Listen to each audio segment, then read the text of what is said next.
Today's question comes from Kunal Pradhan, and I'm from Eastern Kentucky, so I apologize that I'm horrible with names sometimes.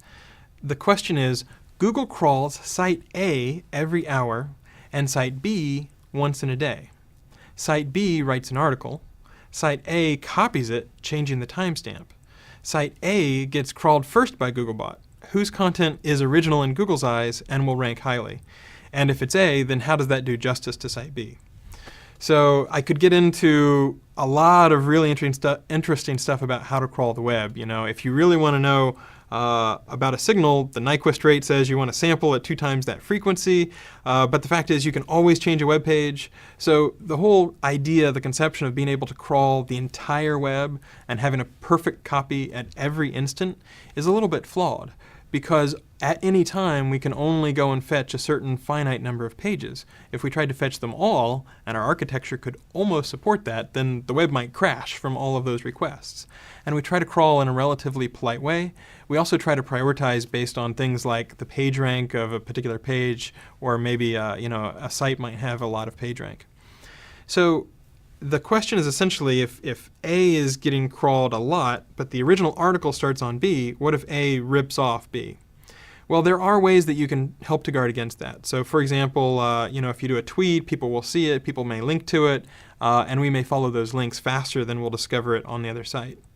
Another thing that you can do is you can hook up things like pub/sub/hubbub, which will ping various places. There is a very limited amount in which we will use pub/sub/hubbub to help improve our crawl, and that might change over time.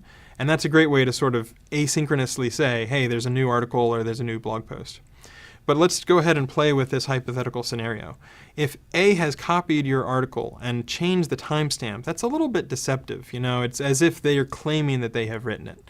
So you can do a couple things. Number one, if you are the author of that article, you can always do what's known as a Digital Millennium Copyright Act sort of notice, where you send in this DMCA request, and you can find the information at google.com/dmca.html. And basically what you're saying is, this site copied me, but I'm the original author. So this site can either counter-notify, which means they dispute that. They say, I wrote this page, which has some penalties to it if they're lying, or they can not dispute it and the stuff disappears off of the other site. So if someone's ripping you off, you can always do a DMCA notice.